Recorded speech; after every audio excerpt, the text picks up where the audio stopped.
ஸ்டாலினுக்கு இதுதான் வந்து கடைசி தேர்தல் அப்படின்னு சொல்லி எடப்பாடி பழனிசாமி சொல்லியிருக்காரு. இதை மக்கள் எப்படி பார்க்குறாங்க? அது மட்டும் இல்லாமல் ஒரு விமர்சனத்தையும் வச்சுட்டு இருக்காரு. தமிழ்நாட்டில் தேர்தல் நடக்கும்போது தமிழ்நாட்டை பற்றி பேசாமல் டெல்லி டெல்லி டெல்லின்னு சொல்லி டெல்லியை பற்றியே ஸ்டாலின் பேசிகிட்டு இருக்காரு அப்படின்னு சொல்லியிருக்காரு எடப்பாடி பழனிசாமி. இதை மக்கள் எப்படி பார்க்குறாங்க? இந்த தேர்தல் 2026 தேர்தல் யாருக்கு கடைசி அப்படின்னு சொல்லி மக்கள்கிட்ட கேட்டு தெரிஞ்சுப்போம் வாங்க. அரசியலுக்கு அப்பாற்பட்டு பார்க்கும்போது ஸ்டாலினோட 5 ஆண்டு ஆட்சி மிக சிறப்பாக இருக்கு. எல்லா விதத்துலேயுமே இருக்கலாம். There are some ifs and buts இருக்குது. ஆனால் இவர் போய் கடைசி தேர்தல்னு எப்படி சொல்கிறது? பார்லிமெண்ட்டில் மறுசீரமைப்பு இந்தியாவே கொந்தளிச்சிச்சு. இங்கே போய் எல்முருகனோட பிரச்சாரம் பண்ணிக்கிட்டு இருக்காரு. அங்கே டெல்லி கொதிச்சிச்சு. எல்லா 40 எம்பியும் போய் நின்னாங்க. இவங்கெல்லாம் போவே இல்லை. எடப்பாடி சொல்கிறது வந்து அட்டர் ஃபூலிஷ். இது எப்படி கடைசி தேர்தல்னு எப்படி சொல்லுவார்? திமுகவை அழிக்க நினச்ச எம்ஜிஆர்லேருந்து எத்தனையோ பேர்லேருந்து அவங்கெல்லாம் மறைஞ்சு போயிட்டாங்க. கருணாநிதி சாகுவார்னு சொன்னாங்க. யார் யார் சாகுவார்னு சொன்னாங்களோ அவங்களுக்கெல்லாம் போய் இவர் தான் பொக்கே வச்சார். அழிய போகுதுன்னு சொல்கிறது வந்து கொஞ்சம் கூட இவருக்கு தான் ஒரு கொள்கை பிடிப்பே கிடையாது. இவர் சசிகலா காலில் விழுந்து பதவி வாங்கிட்டு சசிகலாவே காலை வாரி விட்டார். தினகரனை திட்டினார். தினகரனோட கூட்டணி வச்சா நான் தூக்கு போட்டுக்கிறது சமம்னு 2 பேரும் சொன்னாங்க. இன்றைக்கி 2 பேரும் ஒன்றா இருக்காங்க. அரசியல் கேவலமான அரசியல் இருக்கிறது அவங்க தான் நடத்திட்டு இருக்காங்க. இன்னும் எடப்பாடி வந்து சோசியாரா எப்போ மாறினான்னு தெரில. இதெல்லாம் வந்து மக்களால் தேர்ந்தெடுக்கப்படுறவங்க தான். மக்கள் வந்து ஸ்டாலினை தான் வந்து விரும்புகிறாங்க. எடப்பாடி ஒரு ஆள் சொன்னால் இதோட முடிஞ்சோம். எடப்பாடிக்கு வேணால் இது கடைசி தேர்தலாக இருக்கலாம். ஏன்னா தமிழ்நாட்டை பொறுத்த வரைக்கும் திராவிட கழகம் தான் வந்து தமிழ்நாட்டை ஆளணும். யாராக வர்றாங்க பிஜேபிக்கு போய் அடிமையாக இருந்துட்டு எடப்பாடி பேசிடலாம். இந்த வரைமுறை சட்டம் மசோதாவை கூட ஒரு இது இல்லை. ஆனால் இவரெலாம் வந்து தமிழ்நாட்டில் வந்து எடப்பாடி வந்து என்ன செய்ய போகிறார்? அதனால் மீண்டும் 2வது முறையாக தமிழகத்தில் முதல்வராக மு.க. ஸ்டாலின் அவர்கள் முதலமைச்சர் கட்டிலில் அமர்வார். அது வந்து எம்ஜிஆர் ஜெயலலிதா இருக்கிற விட அனைத்து இந்திய அண்ணா திராவிட முன்னேற்ற கழகம் இருந்துச்சு. ஆனால் அம்மையார் இறந்ததுக்கப்புறம் எல்லாமே டெல்லியை ஆளக்கூடிய பிஜேபி அரசாங்கத்துக்கு கைக்கூலியாக மு.க. ஸ்டாலின் உதயநிதி ஸ்டாலின் சொன்ன போல் அவர் வந்து எடப்பாடி வந்து மோடிக்கு அடிமையாயிட்டாருன்னு தான் நாங்கள் எதிர்பார்க்குறோம். அவர் என்ன முற்றும் திறந்த முனிவராக அவர் சொன்னால் கடைசி தேர்தல் ஆயிட போகிறதுக்கு அவங்க எந்த அத்தனை காலம் வரைக்கும் அவங்க இந்த முதலமைச்சர் பதவி இருக்கக்கூடிய நட்சத்திரங்களோ மற்ற சமாச்சாரங்களோ இருக்குதோ அவன் செய்கிற நல்லது எல்லாம் அவனுக்கு துணையாக இருக்க போகுது. இவர் சொல்லிட்டு ஆகிடுமா கதை? அப்புறம் இவர் ஏன் முதலமைச்சர் ஆகலை? இந்த டைமில் டப்பா கிழிஞ்சிட்டு போயிடுது. ஆமாம், 60ன்றது 6ஆக போகுது. அப்போ தான் தெரியும் அவருக்கு தமிழ்நாட்டு மக்கள் எப்படியாப்பட்ட ஒரு தெளிவில் இருக்கிறாங்க அப்படின்றது. இவர் பேசுகிறாரு, அவர் நேரம் அங்கே போய் சரண்டர் ஆகிறாரு, காலில் விழுறாரு. முன்ன சசிகலா காலில் விழுந்தார், இப்போ போய் அமித்ஷா மோடி காலில் விழுறாரு. இவருக்குன்னு எங்கே சிந்தனை பண்ணி மக்களுக்கு தெளிவுபடுத்தக்கூடிய சமாச்சாரம் இவர்கிட்ட எதுவுமே இல்லை. அங்கே என்ன சொல்கிறாங்களோ அதுதான் இவர் சொல்ல முடியும். தன்னிச்சையாக முடிவெடுக்கக்கூடிய திறனே எடப்பாடிக்கிட்ட இல்லை. அவர் நல்லவர் தான், ஆனால் இருந்தாலும் பாவம். அவர் திட்டக்கூடாது. அவர் 2026க்கு அப்புறம் தெரியும் இது யார் கடைசி தேர்தல்ன்ட்டு. ஏன்னா அவருக்கு இது கடைசியாக இருக்கலாம். ஆமாம், எடப்பாடி பழனிசாமிக்கு.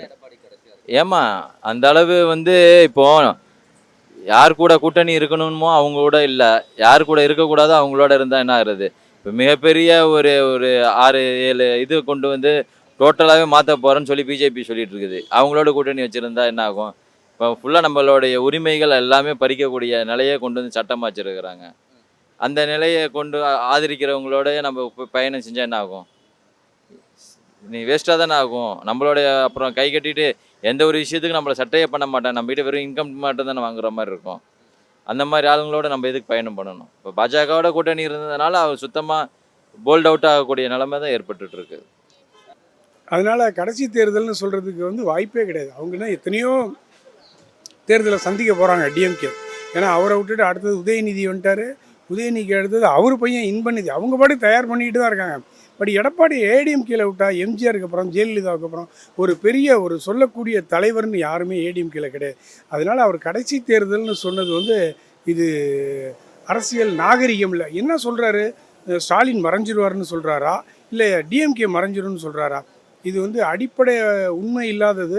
இது வந்து திமுகவுக்கு கடைசி தேர்தல்னு சொல்லல, ம். ஸ்டாலினுக்கு கடைசி அதை தான் தேர்தல். சொல்கிறேன். அதான் சொல்லலாமா அப்படி? அது அரசியல், அது அரசியல் மாண்பு. அது ஒருத்தனை சாவுறேன்னு சொல்ல போகிறேன்னா அப்படி தான் கலைஞரெல்லாம் சொன்னாங்க. ஆனால் கலைஞர் போய் எல்லாருக்கும் மலர் வளையம் வச்சுட்டு தான் வந்து கடைசியாக தான் செத்தார்.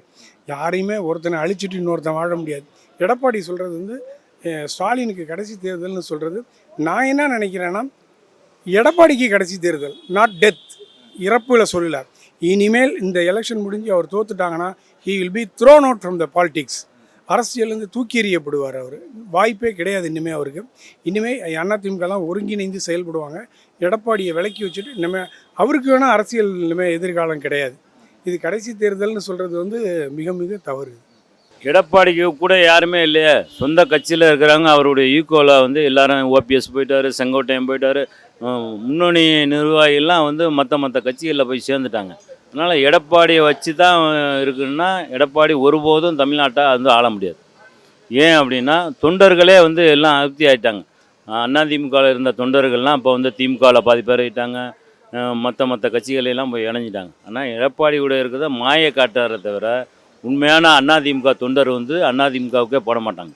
ஏன் அப்படின்னா அந்த மாதிரி பச்சை துரோகம் வந்து எடப்பாடி வந்து செஞ்சிட்டார். எடப்பாடிக்கு தான் இருக்குங்க. ஸ்டாலின்லேயே ஆக போகுது. அவங்க தான் ஸ்டாலினை யாரும் அடிக்க போகிறாங்களே, அப்புறம் அவங்களுக்கு ஏன் கடைசி தேர்தல் இருக்குது? அப்படி போனாலும் ஆயிரக்கணக்கான லட்சக்கணக்கான கோடிக்கணக்கான திமுக தொண்டர்கள் இருக்கிறாங்க இல்லையா, அவங்க வழி நடத்த போகிறாங்க.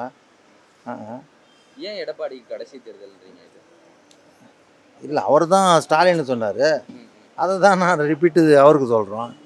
அவரும் நம்மளை மாதிரி ஒரு பிரஜை தானே, இந்தி பிரஜை.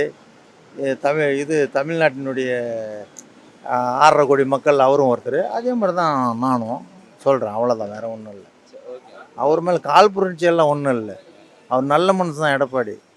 அவர் போய் சேர்ந்த இடம்தான் சரியில்லாத இடம்.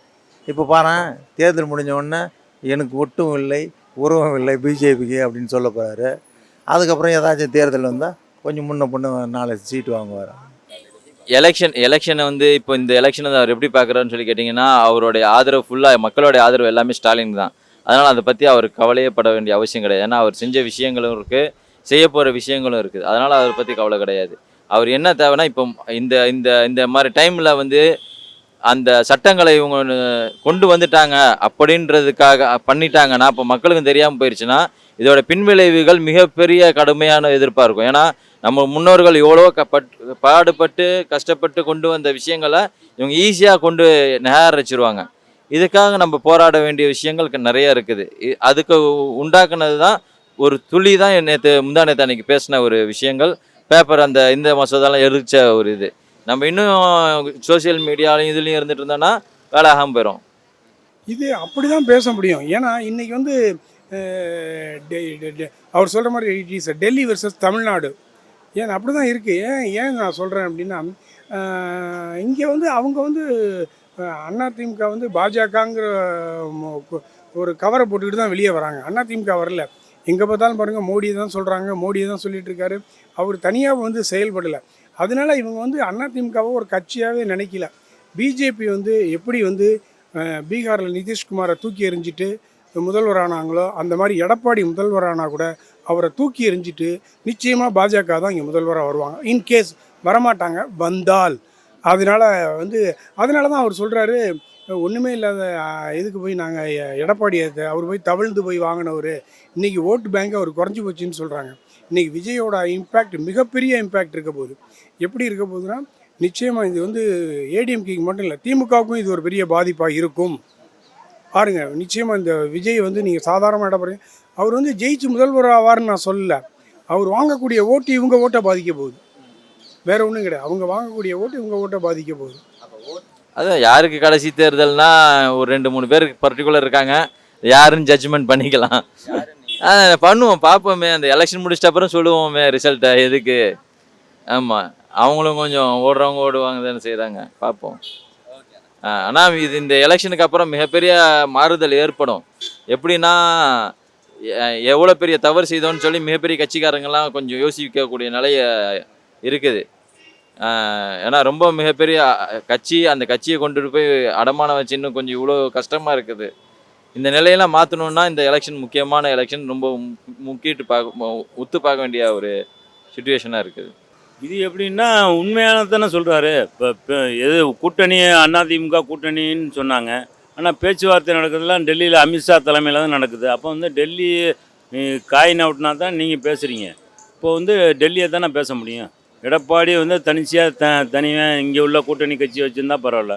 அவர் இருக்கிறதே அவருடைய சொத்தையும் பதவியும் காப்பாற்றுறதுக்கு அடிமையாக வந்து அமித்ஷாவிட்ட போய் வைக்கிறார். அதனால தான் அவர் அடிமை பழனிசாமின்னு சொல்கிறோம்.